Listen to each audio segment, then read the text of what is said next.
Bismillahirrahmanirrahim. Alhamdulillah wassalatu wassalamu ala Rasulillah wa la hawla wa la quwwata illa billah wa ba'd. Ahyikum bi tahiyatil Islam. Assalamualaikum warahmatullahi wabarakatuh.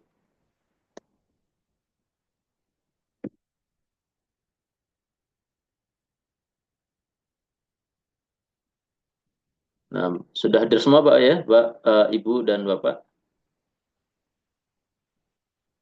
Iya Ustazah, Ustad. Nah, Alhamdulillah masuk ya. Ibu Rosidah hadir Ibu, sudah bisa gabung ya. Mudah-mudahan ini tidak menjadi kendala buat Ibu Rosidah. Tadi kan sempat ditanyakan ya, apa namanya, cara menggunakannya. Kalau gaptek, Anas sebetulnya juga gaptek sama-sama. Gaptek Ibu, cuman kita sama-sama belajar, kita coba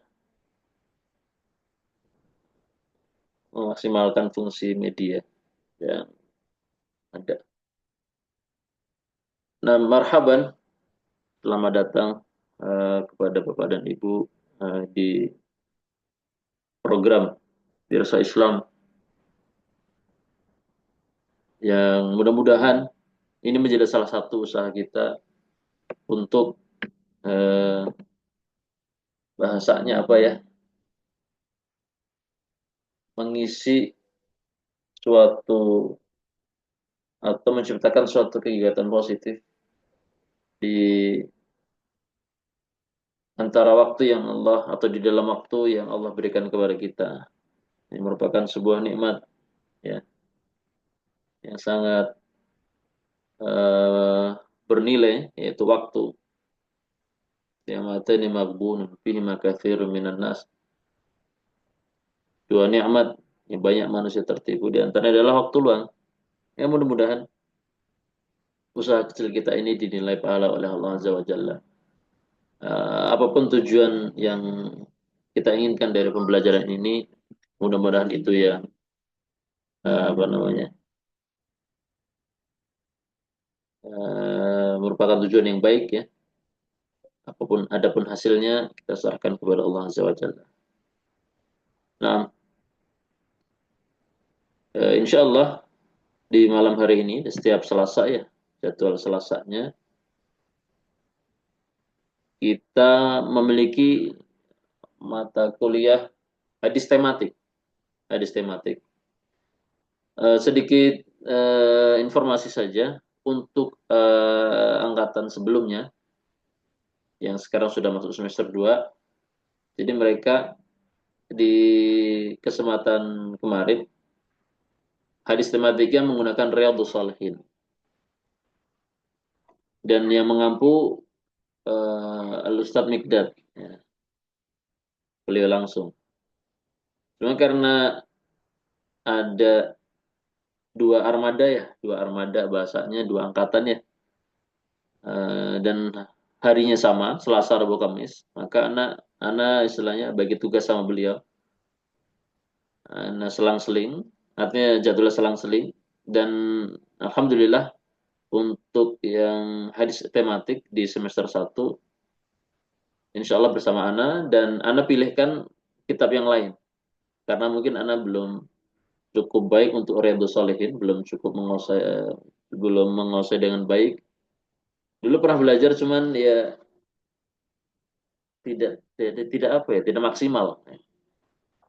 Makanya mencoba untuk memakai Arba'in An-Nawawiyah yang mudah-mudahan insya Allah lebih ringan, dan alhamdulillah ada satu referensi daripada syarah Arba'in Nawawiyah yang cukup ringan juga. Kan banyak tuh ya Arba'in Nawawiyah di pasaran, syarahnya tuh banyak sekali. Disyarah oleh banyak ulama, dan di antara syarah yang ada, yaitu yang ada di layar teman-teman semua, Bapak Ibu, ini namanya Al-Fawaid Al-Bahiyah. Al-Fawaid Al-Bahiyah. Tapi Anda nggak tahu arti bahiyah itu apa ya, saudara. Anda carikan ya. Tuan, anak kadang seperti itu. Beberapa kosakata nggak tahu artinya. Bahkan kadang kosakata remeh nggak tahu artinya. Kayak, kayak, kayak kemarin, tadi apa ya? Tadi waktu ngajar, ada binatang terbang nggak tahu bahasa Arabnya. Dikasih tahu anak-anak. Arti bahiyah, bahwa, iya bahu.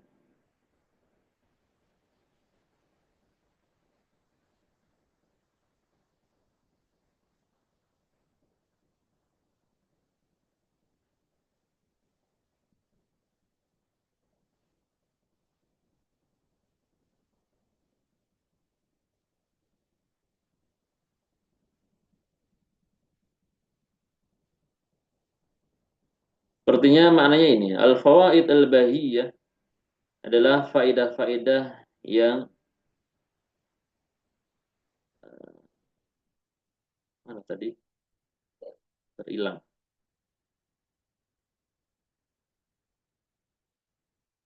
Benar Bu ya, Bapak dan Ibu. Penasaran soalnya sama arti kitab ini. Indah,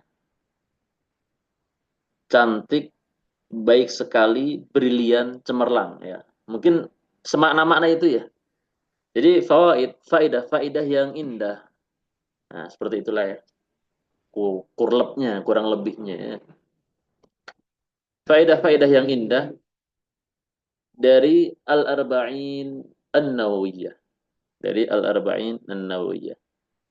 Kemudian di situ ada di dalam kurung linnasyi'ah wal mubtadi'in, untuk para pemula. Simpelnya seperti itu. Untuk para pemula.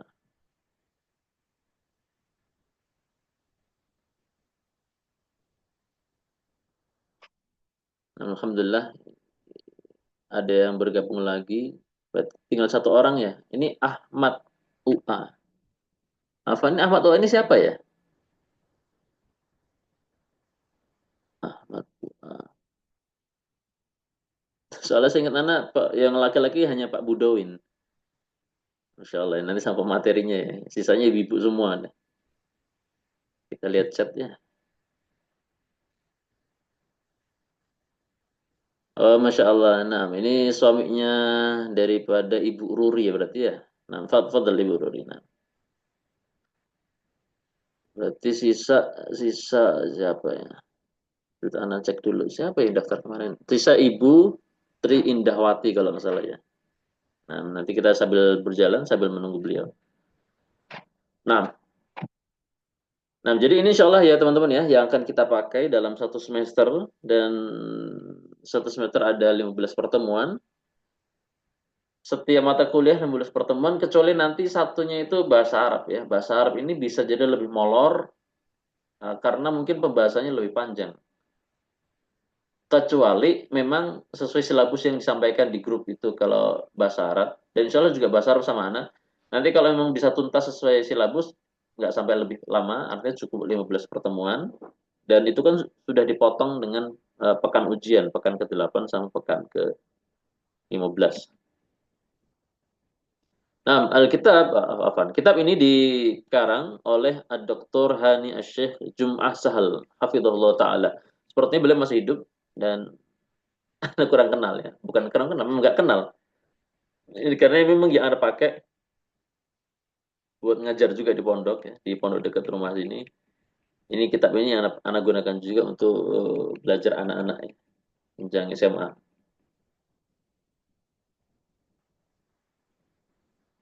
Dan full bahasa Arab ya, full bahasa Arab. Cuma ini anak heran ini Darul Khair ini penerbitnya malah ada di Sumatera Selatan, Sumatera Al-Janubiyah.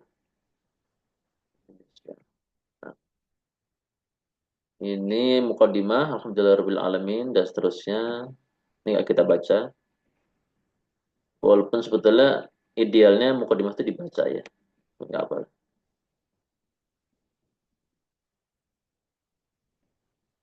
Nah, al-muhim seperti itu. Ini takdim dari tadi takdim dari siapa ya? Ini takdim nggak tahu nah. Terusnya ada takdim satu lagi. Ini takdim dari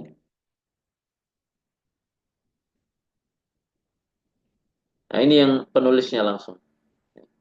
Ya akhirnya asallallahu taala yaj'al hadzal amal khalisan liwajhil karim. Nah, di sini baru mulai halaman 7 ya teman-teman ya.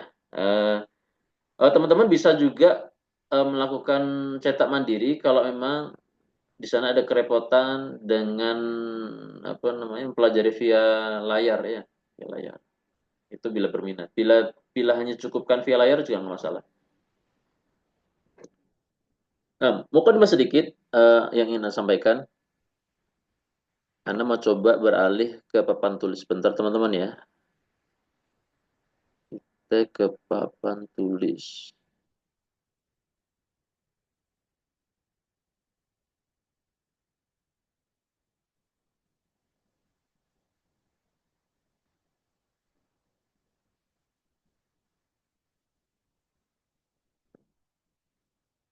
Al-Arba'in An-Nawawiyah ya, sebabnya 42 hadis ya, tidak genap hanya 40.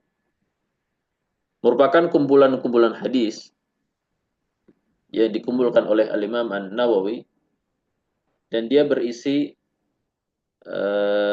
informasi atau pelajaran-pelajaran penting tentang pokok-pokok ajaran Islam. Ya. Dan kita ketahui bahwasanya hadis Nabi SAW itu disifati dengan jawami'ul kalim. Disifati dengan jawami'ul kalim. Jawami'ul kalim, ya, apa ini masih loading papan tulisnya. Jawami'ul kalim itu maknanya adalah ini. Jadi hadis-hadis Nabi SAW, Anda tuliskan ya, disifati dengan jawami'ul kalim.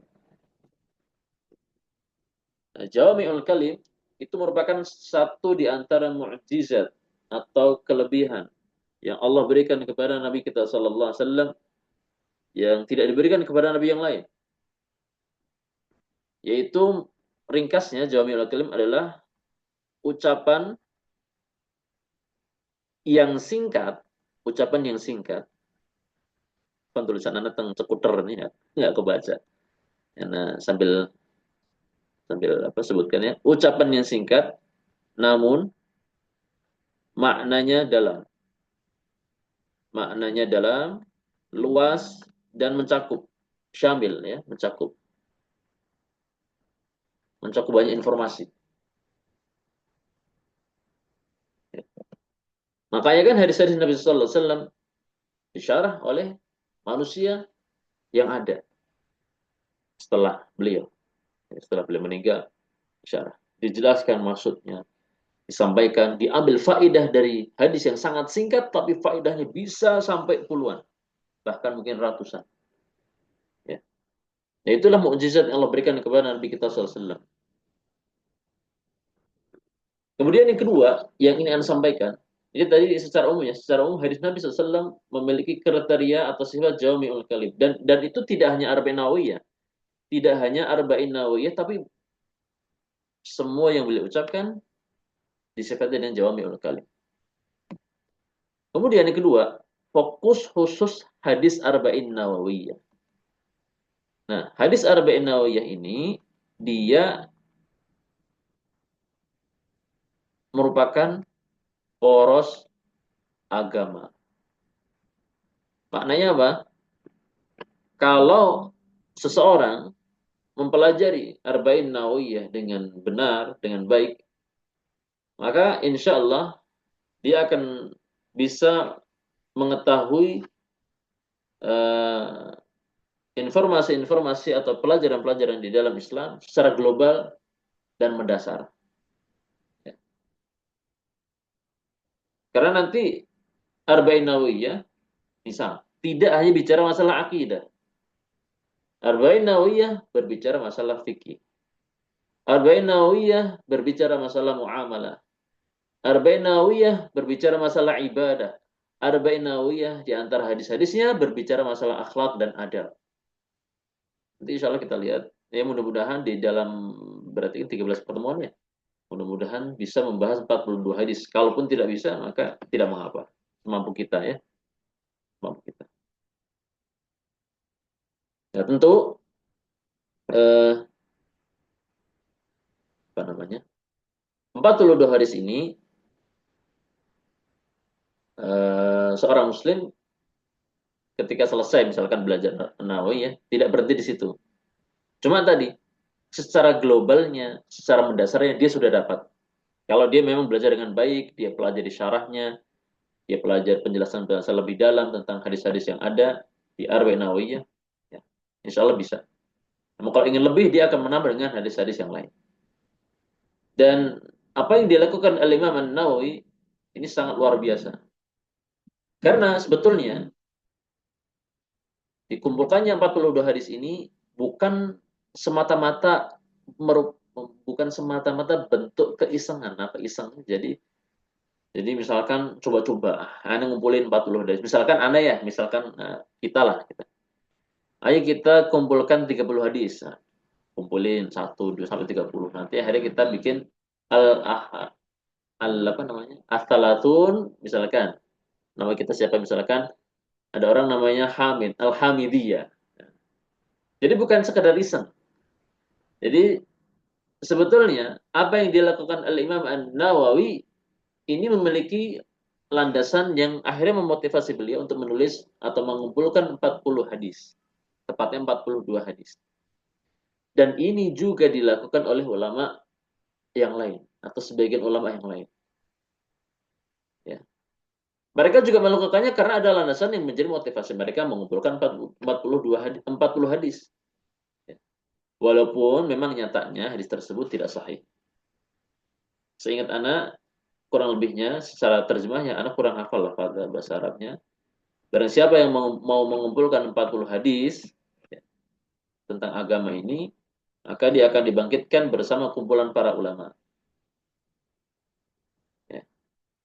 Akhirnya banyak ulama berlomba mengamalkan hadis ini. Ya. Ada yang ulama yang mengumpulkan 40 hadis berbicara masalah akidah. Ada 40 ulama yang lain, ada ulama yang lain mengumpulkan 40 hadis berbicara masalah fikih, khusus fikih saja. Ada ulama yang lain yang mengumpulkan 40 hadis berbicara masalah akhlak dan adab saja.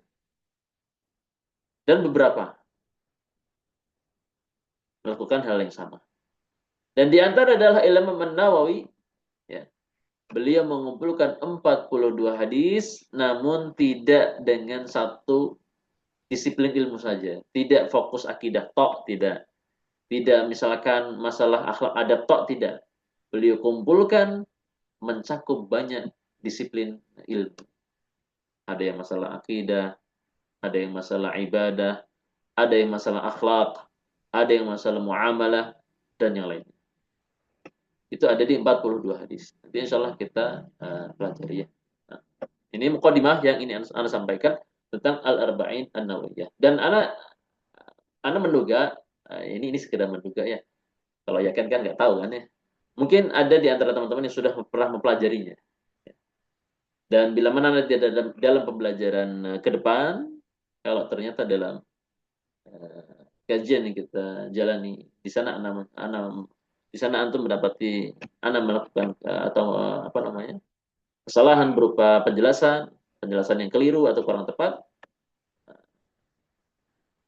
kiranya tidak sungkan untuk menegur ana secara langsung.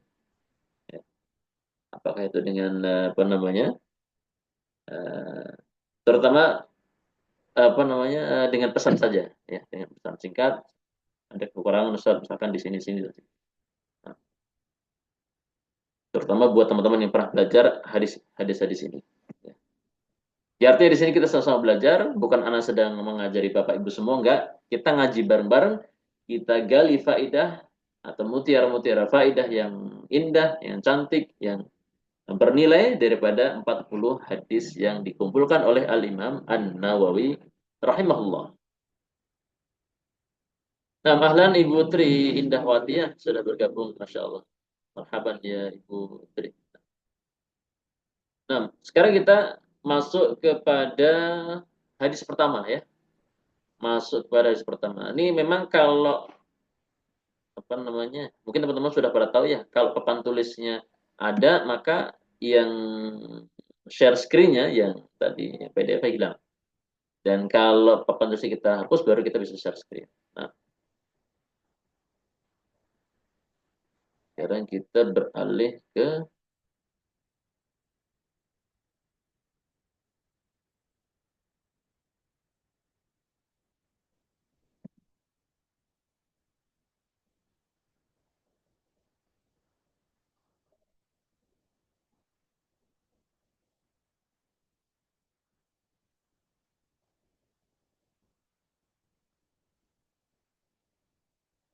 sebentar, Anda bukakan dulu share screen.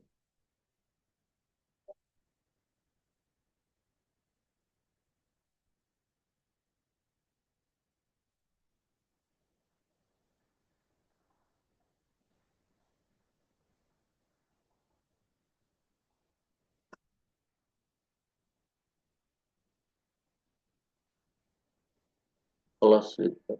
Apa? Anda juga masih mempelajari tadi, ya apa-apa ya. Kita sama-sama belajar.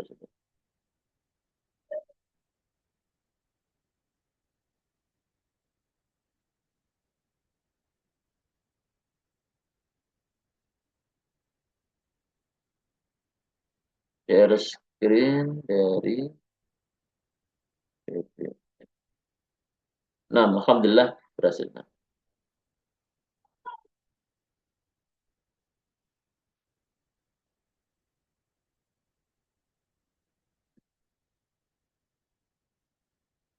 Nah, mungkin ada dari teman-teman yang tertarik membaca ya.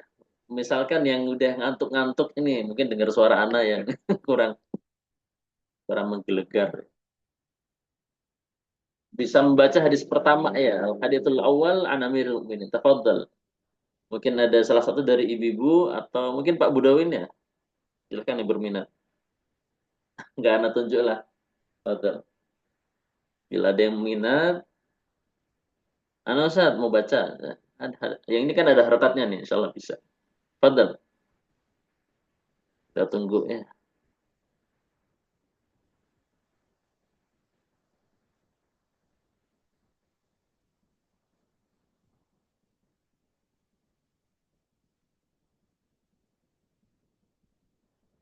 Nah, silahkan. Ibu Farmawati atau siapa? Monggo. Afwan Ustadz, Urgundul.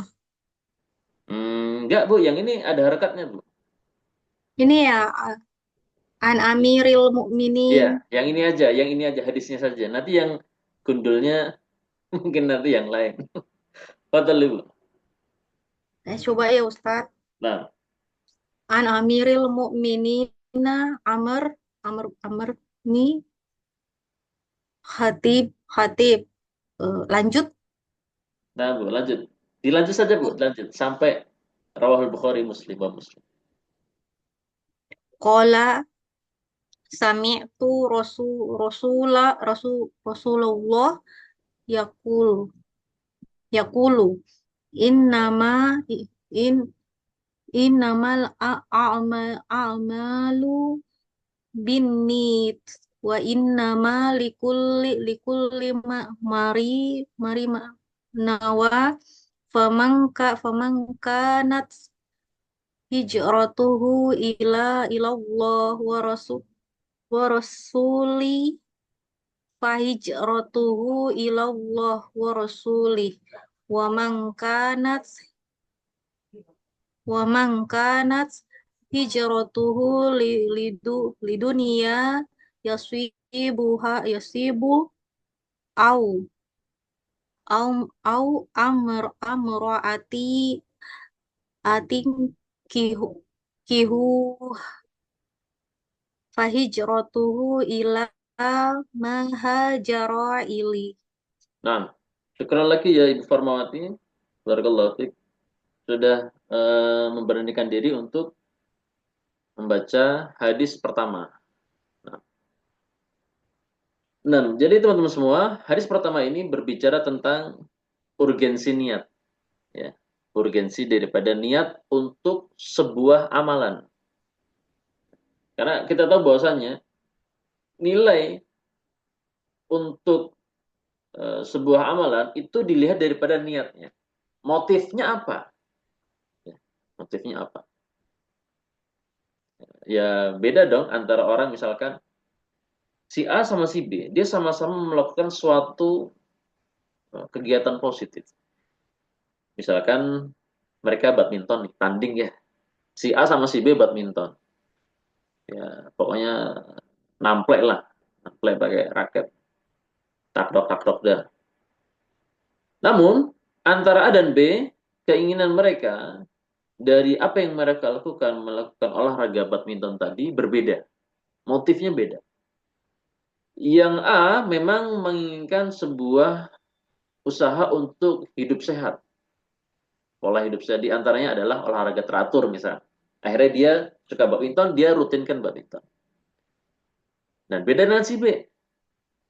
Dia motif bukan karena itu, bukan karena masalah kesehatan. Entah mungkin ada motif yang lain, atau mungkin masalah uh, dia aslinya nggak suka badminton, dan dia kurang perhatian dengan kesehatan. Mungkin di situ ada iming-iming misalkan. Diajak sama si A, ayo main badminton deh, mana? Biar aneh ada lawan gitu kan. Tapi si nanti anak kasih misalkan sekian. Yang penting kita mau nemenin main badminton. Akhirnya si B mau. Maka dua orang melakukan aktivitas sama tadi, nilai yang diberikan akan berbeda tergantung niatnya. Yang satu memang ingin kesehatan. Dan dia akan mencapai apa yang dia inginkan. Insya Allah, biidznillah dia akan mencapai apa yang dia inginkan, yaitu berupa kesehatan badan, kesehatan fisik, kesehatan raga ya. Yang satu lagi, memang hanya mau cari duitnya aja. Dan kebetulan dia bisa. Ya, seperti itu. Nah, di dalam Islam, beramal, atau tepatnya kita katakan beribadah kepada Allah Azza wa Jalla, itu juga nilainya berdasarkan niat pelakunya. Ya, nilainya, nilai pahala yang Allah berikan kepada orang yang melakukan sebuah amalan, walaupun sama-sama si A sama si B sama-sama sedekah, namun kalau ternyata motifnya beda, pahalanya beda. Pahalanya beda. Si A sama si B sama-sama umroh misalkan, sama-sama habis uang banyak buat ke sana berangkat melaksanakan umroh misalkan. Dia ambil paket yang misalkan katakan ya kita lihat rata-rata misalkan di antara 30 juta. Si B juga sama, si A berangkat 30 juta, si B 30 juta. Namun ternyata si A mendapatkan pahala melimpah, sedangkan si B sama sekali tidak mendapatkan pahala. Dia hanya penggembira saja. Dan ini sebagaimana disampaikan oleh Umar bin Khattab, banyak orang yang melakukan ibadah umroh atau bahkan haji, namun kebanyakan mereka hanya tim hore-hore saja. Ya. Dan itu banyak. Banyak kaum muslimin seperti itu. Ya ke sana buat jalan-jalan, makan-makan enak dan seterusnya. Kita nggak mencela itu, nggak mencela makannya, mereka makan enak, itu hak mereka. Tapi ya, niat itulah yang akhirnya menjadi poros untuk nilai pahala sebuah amalan.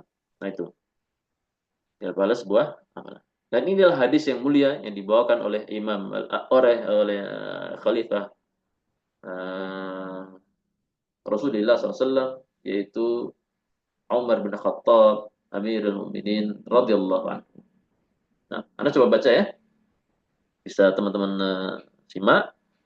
Dan ini kalau teman-teman ada print out-nya, ada cetak mandirinya, enaknya nanti sambil mengharokati yang memang perlu diharokati. Atau kalau perlu ya teman-teman ya, eh, biasanya itu kan ada tuh ya di PDF itu kan untuk ada aplikasi yang menampilkan PDF nanti bisa juga sambil diharokati. Entah itu dengan HP saya kan teman-teman yang punya HP yang ada penanya itu bisa tuh. Teman kasih harokat. Baru nanti di save bisa. Ya. Nanti kalau biasanya yang lebih nyaman pakai buku fisik, artinya betul-betul print out, kemudian diharokati secara manual. Bila memang uh, itu bisa membantu pembelajaran. Itu bagus, bagus. Nah, An Amirul Mukminin Umar bin Al-Khattab radhiyallahu anhu qala Sami'tu Rasulullah sallallahu alaihi wasallam yaqul. Dari sahabat Amirul Mukminin, sahabat Amirul Mukminin. dari Amirul Mukminin, pemimpin kaum mukminin, yaitu Khalifah kedua Umar bin Khattab radhiyallahu anhu qol, ya, jadi gelar Amirul Mukminin disandang pertama kali oleh Umar bin Khattab. Adapun Abu Bakar ketika semasa khilafah beliau, beliau tidak dipanggil Amirul Mukminin. Wallahu alam, ana lupa kisahnya seperti apa. Yang jelas yang ana ingat gelar ini pertama kali disandang oleh Umar bin Khattab. Sama itu Rasulullah SAW yaqul, aku mendengar Nabi SAW bersabda, innamal a'malu binniyat. Sungguhnya amalan-amalan itu dinilai hanya berdasarkan niatnya. Ya, hanya berdasarkan niatnya. Teman-teman mungkin perlu tahu ya, di sini kan ada kata innama nih ya, yang ada garis merahnya. Itu kalau tidak ada ma, itu artinya kan sesungguhnya. Ketika ada mim setelah ma, ini kalau dalam bahasa kita, anak nggak mau jelaskan lebih panjang. Ini kan nanti katanya masalah belajar ilmu bahasa Arab ya. Intinya kalau sudah disebutkan innama, itu ada semacam gimana ya? Terjemahnya tuh sesungguhnya bla bla bla bla hanya gitu loh. Atau dinilai amalan itu hanya dinilai berdasarkan niatnya gitu maksudnya. Amalan itu dinilai hanya eh, berdasarkan apa yang menjadi motivasi amalan tersebut dilakukan, yaitu niat. Ya. Tidak dinilai dengan yang lain. Ya. Dinilai berdasarkan niat. Bukan dilihat, makanya kan dikatakan sedekah banyak sedikit, ya kalau ternyata beda niat, yang sedikit bisa jadi pahalanya banyak. Ya. Bukan dilihat dari banyaknya uang yang dia keluarkan gitu. Ibaratnya gitu, misalkan ada sama-sama nyumbang masjid nih, sama-sama nyumbang masjid, mau bangun masjid ya. Namun ternyata yang nyumbang sedikit Allah berikan pahala yang melimpah, yang nyumbang banyak dia hanya mendapatkan pujian manusia dan seterusnya. Itu kan ada. Manusia merasa seperti itu ada. Jadi amalan itu dinilai hanya berdasarkan niat. Wa inna likulli imri'in ma nawa. Dan sesungguhnya seseorang dia hanya mendapatkan sebagaimana yang dia niatkan. Faman kanat hijratuhu ila Allah wa rasulih fa hijratuhu ila Allah wa rasulih. Nah, setelah sampai wa inna likulli imri'in ma nawa, akhirnya Nabi SAW menyebutkan sebuah contoh amalan yang sangat agung. Beliau sebutkan kepada para sahabat amalan mulia yang di situ para sahabat dituntut untuk ikhlas beramal, melakukan amalan tersebut, yaitu al-hijrah. Nah, ini teman-teman ya. Nabi SAW katakan, faman kanat hijratuhu. Nah, maka barang siapa yang hijrahnya. Jadi para sahabat itu kan ketika di mana? Ketika di Makkah, mereka mengalami fase-fase hijrah. Hijrah Habasyah pertama, hijrah Habasyah kedua, kemudian nanti ada hijrah ke Madinah. Ya. Nabi SAW sebutkan amalan yang agung ini. Faman kanat hijratuhu ilallah wa rasulih, fa hijratuhu ilallah wa rasulih. Maka siapa saja yang hijrahnya, berpindahnya dia dari, hijrah itu kan gini teman-teman ya. Hijrah itu pengertiannya berpindah dari negeri kafir ke negeri muslim. Nah, siapa yang hijrahnya menuju Allah dan Rasulnya, ya, membela agama Allah, ya, ya, dan berjuang bersama Rasulullah, fa hijratuhu ilallah wa rasulih, maka pahala hijrahnya sebagaimana yang dia niatkan, yaitu ilallah wa rasulih. Ya, artinya ada pahala yang dia peroleh. Maka dia ikhlas lillahi ta'ala, membela agama Allah, berjuang bersama Rasulullah. Wa man kanat hijratuhu lidunya yusibuha. Namun siapa saja yang hijrahnya hanya karena urusan dunia, entah itu perniagaan, entah itu macam-macam ya, banyak banyak urusan lah, entah itu apalah misalkan, wah hijrah, soalnya keluarganya banyak di kota tersebut misalkan, ya di antara dunia juga ya. Atau misalkan wah hijrah di sana untuk mata pencaharian lebih menjanjikan misalkan, dan yang lainnya. Au imra'atin yankihuha, atau hijrahnya sebab karena menginginkan seorang perempuan, ya, seseorang dari kalangan kaum Hawa yang ingin dia nikahi. Ya. Di sini Nabi SAW tidak menyampaikan dia mendapatkan dosa, tidak. Nabi SAW menyampaikan balasannya apa? Fahijratuhu ila ma hajar ilaihi. Ya, maka hijrahnya, ah, hijrahnya dia balasannya sesuai apa yang dia niatkan. Ya sudah, dia mau berniaga, ya udah hijrahnya mendapatkan balasan, dia bisa apa namanya?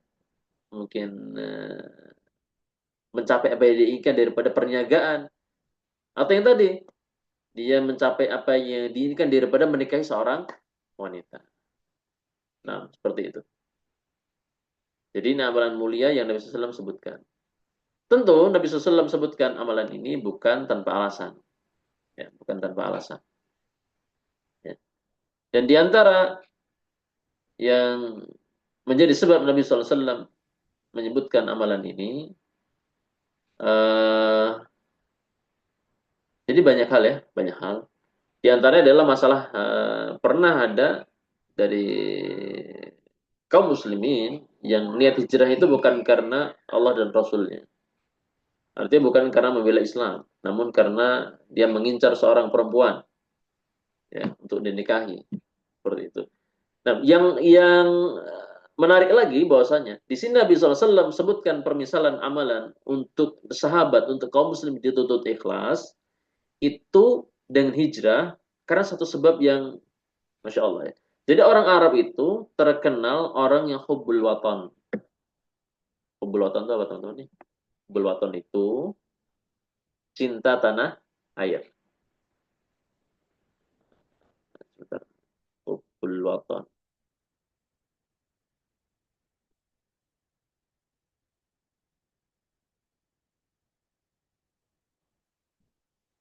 Nah, apa namanya? Kok nulisnya nggak lancar. Menulis nggak bisa. Nah, al-muhim seperti itu, ya. Hubbul watan, cinta tanah air, itu merupakan di antara karakteristik orang-orang Arab.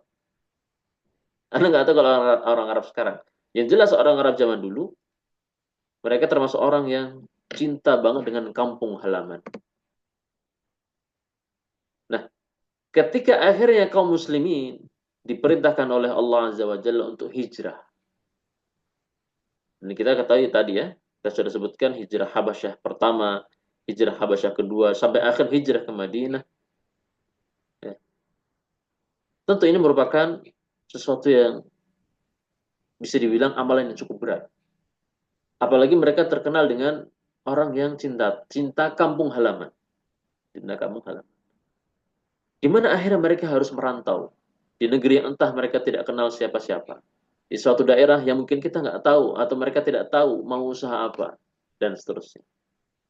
Nah, ketika itulah kaum muslim diuji, dan akhirnya Nabi SAW memotivasi. Sampai pun dalam amalan yang berat dituntut untuk ikhlas lillahi ta'ala. Sebuah amalan yang cukup berat bagi mereka yang melawan, bahasanya kan lawan arus, ya. Mereka cinta tanah air, tapi kalau disuruh hijrah, suruh keluar dari kampung halaman, meninggalkan rumah, meninggalkan sanak famili, dan lain, meninggalkan pekerjaan, harus hijrah. Ya. Sampai pun dalam amalan yang berat tersebut, yang mereka tidak terbiasa, mereka pun tetap dituntut untuk ikhlas dalam amalan yang akan mereka lakukan, yaitu hijrah. Dan inilah yang menjadi apa namanya, poin penting. Sampai akhirnya Nabi SAW memotivasi para sahabat, ya, agar tetap ikhlas dalam beramal. Nah, itu kilas singkat tentang hadis pertama.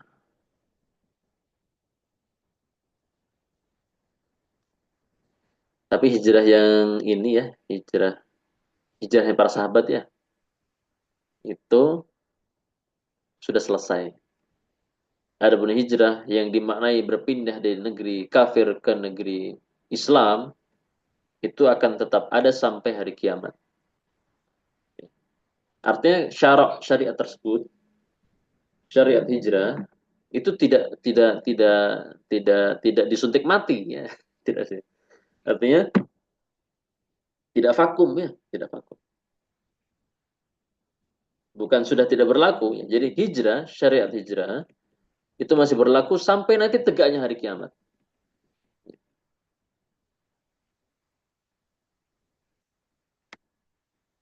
Di sini tidak ada kali ya. Nah, kita beralih lagi ke papan tulis ya. Ke papan tulis.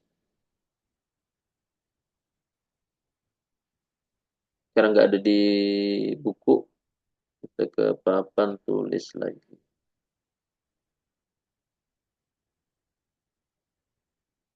Ini untuk ifadah, untuk faedah.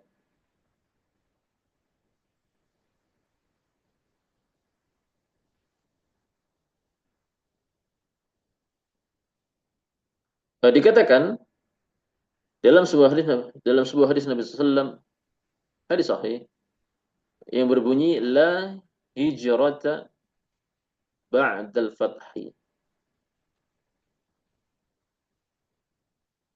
Dan dikatakan oleh ulama al-hijrah baqiyah ila qiyamis sa'ah. Dan yang kita inginkan di depan hijrah di sini maksudnya adalah hijrah berpindah dari satu tempat ke tempat yang berbeda, dan maksudnya dari negeri kafir ke negeri muslim. Itu yang maksud hijrah di sini ya.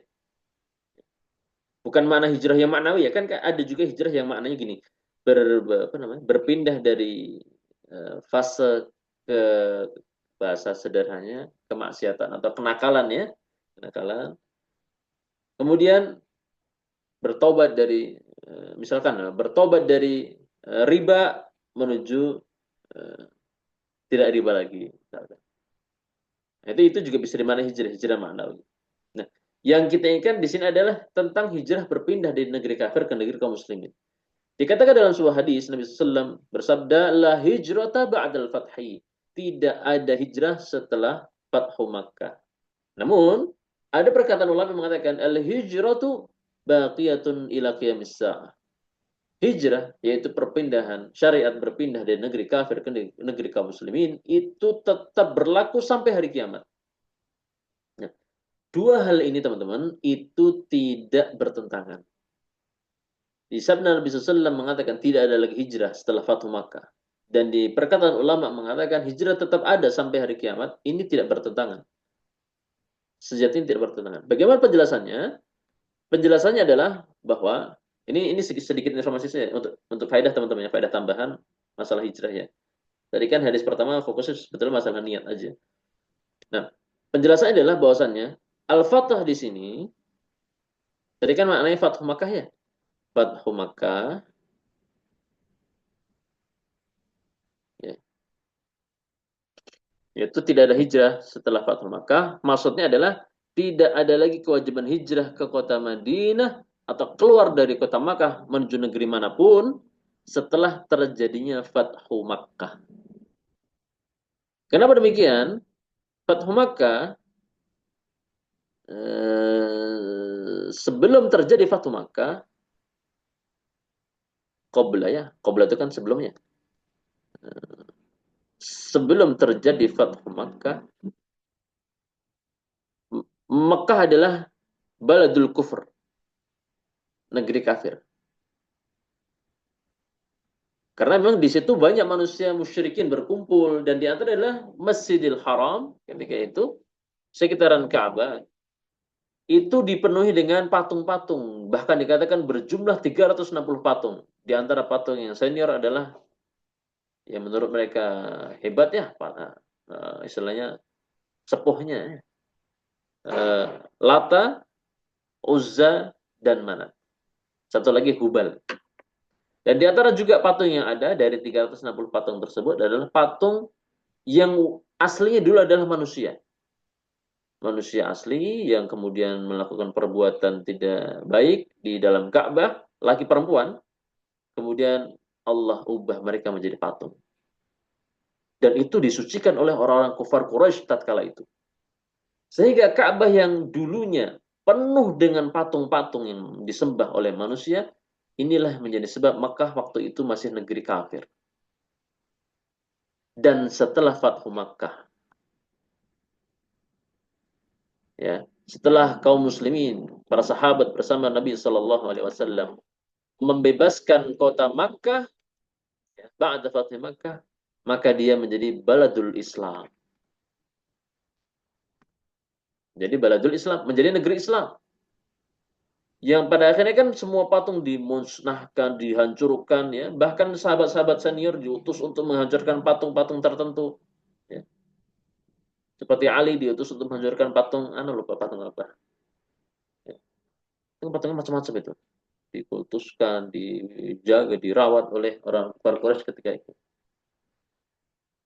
Sehingga ketika setelah Fathu Makkah, ya, Mekah tidak lagi berstatus sebagai negeri kafir, tetapi berubah menjadi negeri Islam, dan kaum muslimin yang masuk Islam setelah itu tidak wajib lagi untuk hijrah keluar Mekah. Ya, tidak wajib lagi untuk hijrah keluar Mekah.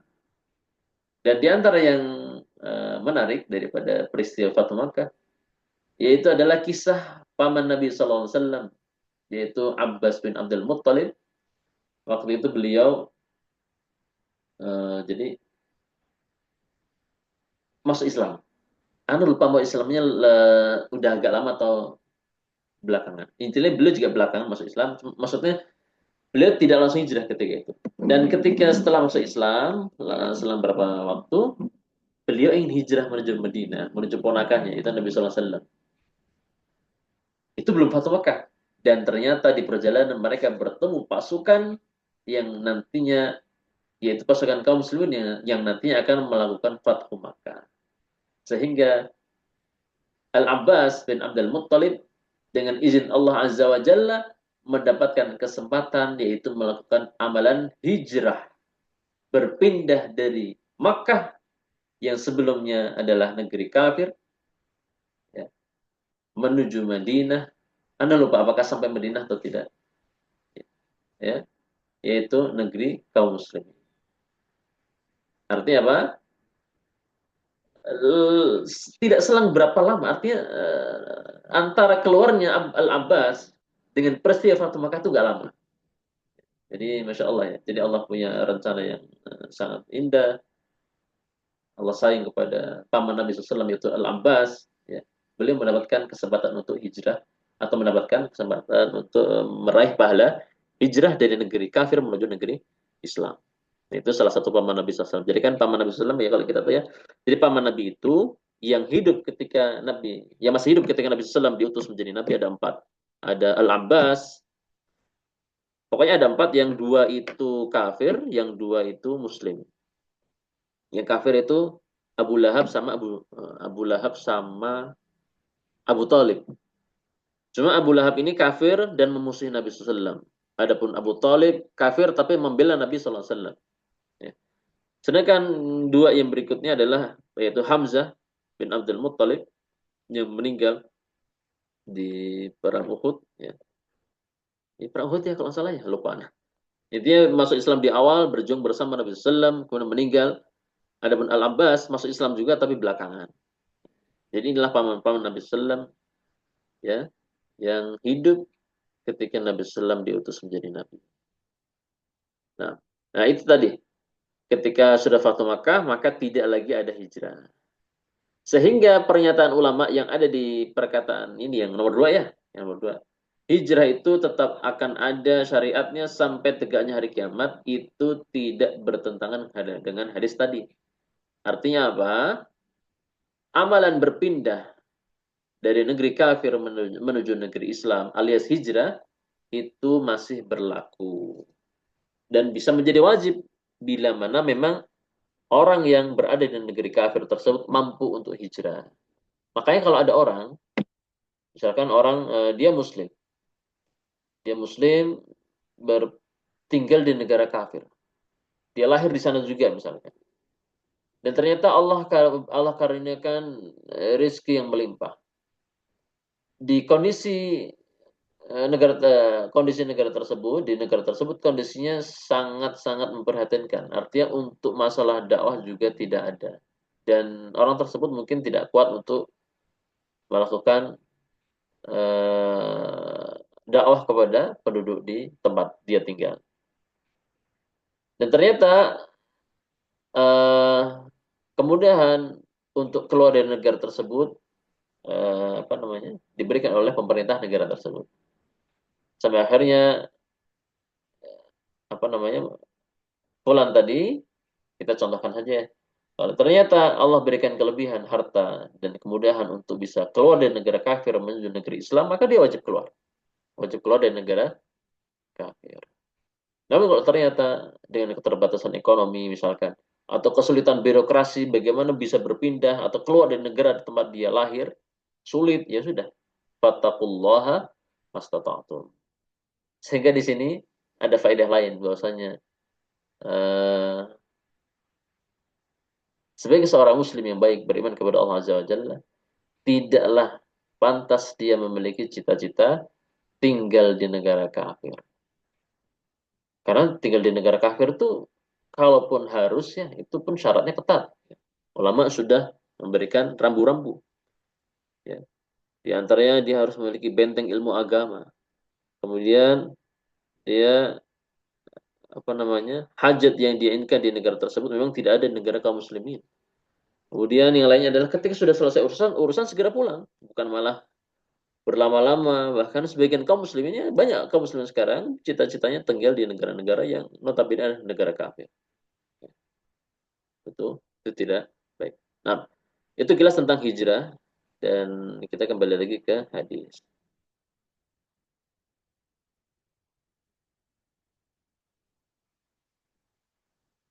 Nah,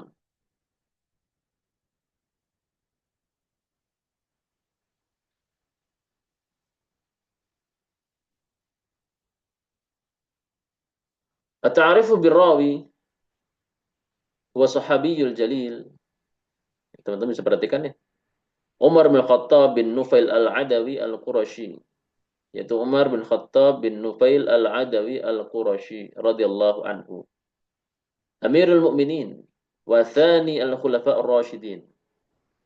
Beliau adalah Umar bin Khattab bin Nufail dari Bani Adi dan masih suku Quraisy, ya. Merupakan pemimpin kaum mukminin, wa thani al-Khulafa ar-Rashidin, khalifah kedua. Laqabuhu Al-Faruq.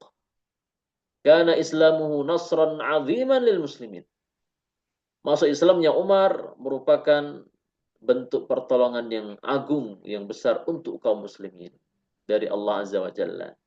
Ini merupakan ijabah dari Allah Azza wa Jalla atas doa Nabi SAW ketika beliau berdoa hidayah Islam agar Allah berikan kepada salah satu dari dua Umar. Apakah Umar yang ini atau Umar yang itu? Jadi kalau nggak salah tuh Umar satu itu no, maksudnya adalah Abu Jahal. Ya. Abu Jahal, gembongnya Quraisy. Ya. Namun ternyata Allah pilih Umar bin Khattab. Ini sama-sama orang yang keras ya, Umar bin Khattab dan juga Abu Jahal. Ya. Istashhada radhiyallahu anhu, beliau meninggal dalam kondisi syahid di usia beliau, di tahun 23 Hijriah. Salasa wa ishrina minal hijrah. Haitsu qatalahu Abu Lu'lu'ah al-Majusi, yang beliau meninggal dengan sebab dibunuh oleh Abu Lu'lu'ah al-Majusi. Ya, walaupun tidak meninggal saat itu juga, namun efek dari tusukan yang dilakukan oleh Abu Lu'lu'ah berefek kepada menyebabkan kematian sahabat Umar bin Khattab radhiyallahu anhu. Ini perawi tentang atau ini tentang perawi hadis pertama. Nah, kemudian di sini ada ma'anal kalimat. Nah, ini hijrah tadi udah ya. Al-intiqal ya. Al-intiqal itu berpindah min dari syirk ila dari Islam. Dari negeri syirik menuju negeri Islam. An-niyah irahiyah iradatul amal. Keinginan untuk melakukan amalan ya. Dan an-niyah ini kan jelas ya, niat itu nanti kita lihat ya di antara faedahnya ada faedah niat itu tempatnya di hati ya. Nah, fawaidul hadis kita kebut ya teman-teman ya karena waktunya udah habis sebetulnya. Kita baca yang fawaidnya saja ya. Aqwalus salaf tidak usah. Fawaidul hadis. Yang pertama, Allah Ta'ala la yaqbalul amal illa idza kana khalisan liwajhil karim. Ini kalau di pondok anak-anak baca. Kalau di Zoom mudah-mudahan nanti besok-besok teman-teman baca ya satu-satu. Makanya nanti setiap sebelum Zoom teman-teman menyiapkan nih, ini bahasanya apa gitu biar biar lancar kalau pas ditunjuk. Nanti ditunjuk aja insya Allah biar giliran semuanya di absennya. Yang jelas insya Allah berikut-berikutnya disiapkan dulu bacaannya sebelum mulai pelajaran. Allah Ta'ala la yakbalul amal illa dzakana khalisan liwajhil karim. Allah tidak apa namanya? Tidak menerima sebuah amalan kecuali bila mana amal tersebut khalis. Khalis itu maknanya murni ya, ikhlas. Dikatakan dalam ayat khalisan sa'iqal syaribin. Bahwasanya susu yang keluar daripada puting binatang ternak itu betul-betul murni, jernih, tidak tercampur darah maupun kotoran. Itu sifat susu yang diperah dari binatang ternak. Ya. Dan diminum dalam kondisi jernih. Padahal kalau dilihat susu yang ada di tubuh hewan, bahkan manusia sekalipun, itu dia bercampur bersama darah ketika masih dalam tubuh.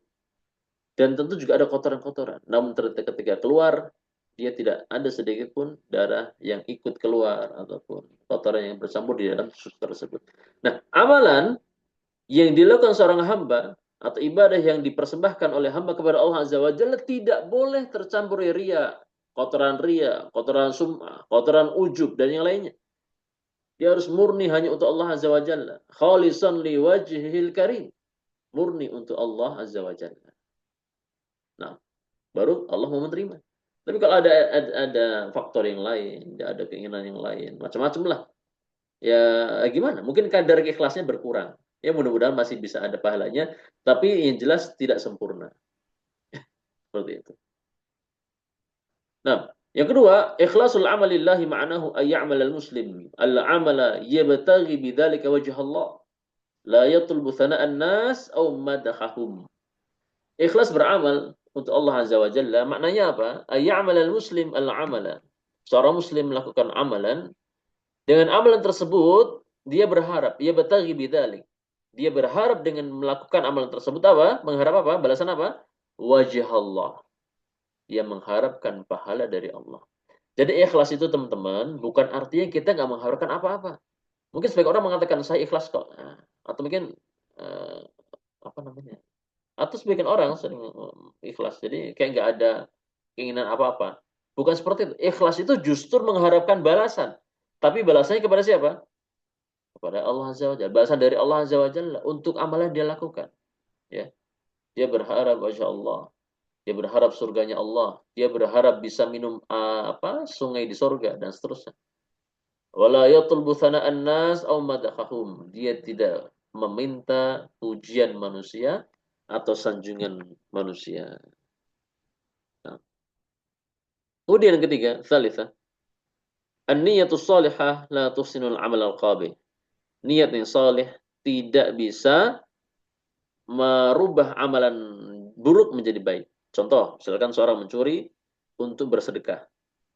Dia bersedekah tapi dengan hasil curian, tentu tidak bisa menjadi sedekah yang diterima oleh Allah Azza wa Jalla. Apalagi kita katakan innallaha thayyib la yaqbalu illa thayyiban. Allah itu maha baik dan tidak menerima kecuali kebaikan. Kemudian an-niyah mahalluhal qalb wa talaffudzu biha bid'ah munkarah. Niat itu tempatnya di hati. Ya, adapun melafadzkannya itu merupakan bentuk kebid'ahan yang diingkari. Jadi kan niat dibahasakan secara bahasa itu al-qasdu ya, maksud untuk melakukan sesuatu. Kita berniat, kita mau berdiri itu kan ada niat. Kita mau duduk itu ada niat. Kita mau minum ada niat. Ya. Nggak perlu misalkan kita mau minum, saya mau minum. Ya, nggak usah ngomong orang udah tahu. Dia ngambil gelas, dia ngisi air di gelas tersebut, kemudian dia masukkan air ke dalam mulutnya, orang paham. Jadi indikasi-indikasi yang dia lakukan, orang sudah paham dia mau minum. Maka ketika seorang hamba ingin melakukan suatu amalan, mau sholat subuh, ya sudah berangkat. Sholat subuh, ya, tanpa harus dia mengatakan saya mau sholat subuh, Allah Maha tahu dia sudah berniat untuk sholat subuh. Ya. Maka tempat niat adalah di hati. Kemudian yang kelima, al-khamisah, an-niyatus salihah tuhawilul adat ila ibadat. Niat yang baik bisa merubah kebiasaan menjadi sebuah ibadah. Ya, contoh di antara adalah permasalahan yang awal asal yang mubah seperti misalkan makan ya, makan minum itu kan perkara yang mubah biasa aja, kebiasaan kita sehari-hari. Itu bisa bernilai ibadah kalau memang diniatkan untuk kebaikan. Misalkan saya makan dengan niat agar bisa menegakkan tulang punggung, untuk bisa giat beribadah, kemudian giat bekerja, menunaikan amanah dan seterusnya. Nah, kemudian ar-riya'u yubtilul amal salih. Riya itu bisa membatalkan amal saleh. Ya, riya bisa membatalkan amal saleh. Di sini membatalkan dari sisi apa namanya? Jadi jadi kan ada itu eh, syarat diterimanya amal. Ada lagi yang mungkin dia adalah syarat sahnya amalan. Seorang sholat, ya, dia riak, tapi dia nggak kentut, ya. Arti tidak apa? Tidak buang angin, apa? Tidak buang angin, kemudian tidak ngobrol, tidak makan minum, ya. Secara fikih, sholatnya masih tetap sah. Cuma masalah dia diterima sholatnya atau tidak, itu dilihat niatnya. Kalau ternyata riak, maka batal itu sholat. Ya, batal itu sholat. Makanya kan dalam sebuah hadis dikatakan bahwasanya betapa banyak orang berpuasa namun dia tidak mendapatkan kecuali rasa lapar dan dahaga. Ya. Secara fikih puasanya sah, tidak perlu diulang. Secara fikih puasanya sah, tidak perlu diulang. Namun pahala puasanya hilang. Sebagian orang ada hilang 100%. Bahkan banyak orang berpuasa namun pahalanya nol. Berarti kan di situ apa namanya? Apa? Ada sesuatu yang merusak amalan tersebut. Walaupun secara fikih puasanya sah tidak perlu diulang, arti sudah menggugurkan kewajiban, namun pahala tidak didapatkan. Apakah karena dia melakukan hal-hal yang bisa merusak pahala puasa atau yang lainnya? Nah, kemudian yang ketujuh, alal abdi alla yatrukal amal salih khawfa minar riya. Wajib bagi hamba untuk tidak meninggalkan amal soleh hanya karena sebab takut riya. Dan ini biasanya masalah amalan yang sunnah ya. Misalkan orang mau sholat sunnah, eh, dia mau sholat sunnah, ternyata ada orang-orang lain di sampingnya, maka dia tidak perlu terus akhirnya nggak jadi sholat. Justru dia tetap sholat dan dia lawan itu ria. Bal alaihi, yang dikatakan bal alaihi, bahkan wajib baginya ayya'malahu, wajib dia tetap melaksanakannya, wa yujahidu nafsahu, dan dia berjuang menata jiwanya fi untuk mengikhlaskan amalan yang dia lakukan. Ini bisa amalan-amalan sunnah yang memang harus dilatih juga. Seperti sedekah yang memang harus kelihatan, atau membantu orang lain, macam-macam, atau salat sunnah yang ternyata kita memang harus terpaksa melakukan di sebuah tempat di keramaian. Ini harus dibiasakan dan dilawan, ditata niat. Terus sambil meminta pertolongan kepada Allah Azza wa Jalla agar niat kita dibikin ikhlas lillahi ta'ala.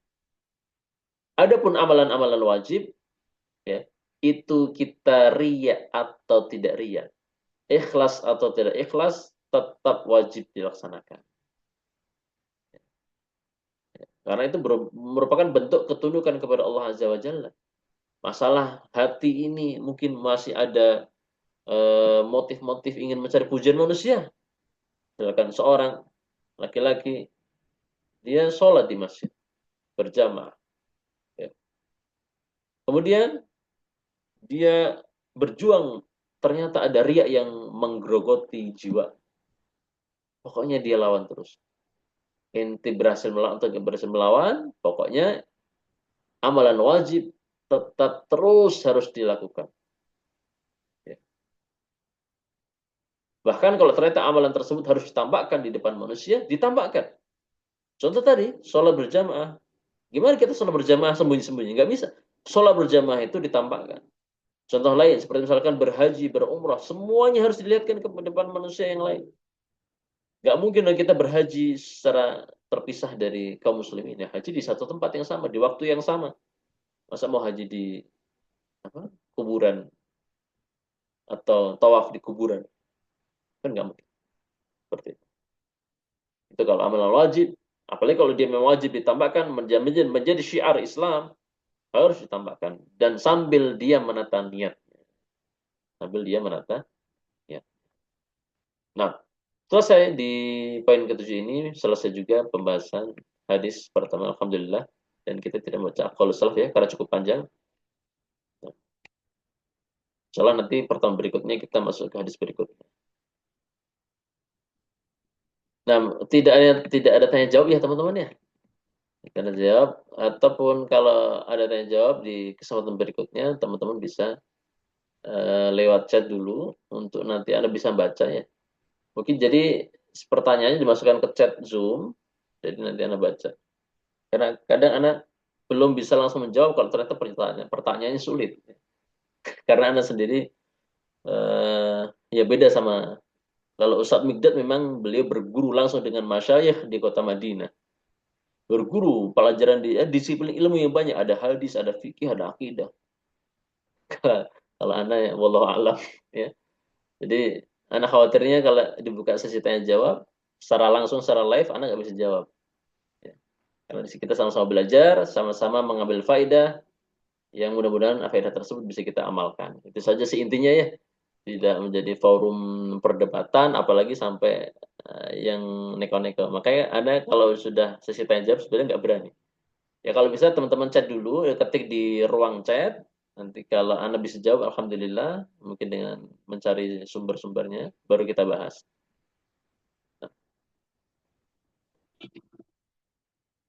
Nah mungkin itu saja teman-teman ya, karena sudah lewat waktu yang seharusnya dijadwalkan. Kita cukupkan dulu pertemuan pada malam hari ini. Mudah-mudahan bermanfaat. Akhirnya apa yang benar datang dari Allah Azza wa Jalla. Apa yang salah datang dari diri saya dan syaitan. Mudah-mudahan Allah Azza wa Jalla memberikan kita kemudahan mengamalkan apa yang sudah kita ilmui. Ya. Dan mudah-mudahan kita tetap semangat untuk belajar. Akhirnya kita tutup dengan doa kafaratul majlis. Subhanakallahumma wa bihamdika. Asyhadu an la ilaha illa anta. Astaghfiruka wa atubu ilaik. Saya pamit undur diri. Wassalamualaikum warahmatullahi wabarakatuh. Waalaikumsalam warahmatullahi wabarakatuh. Waalaikumsalam warahmatullahi wabarakatuh. Terima kasih Ustaz. Sama-sama Ibu.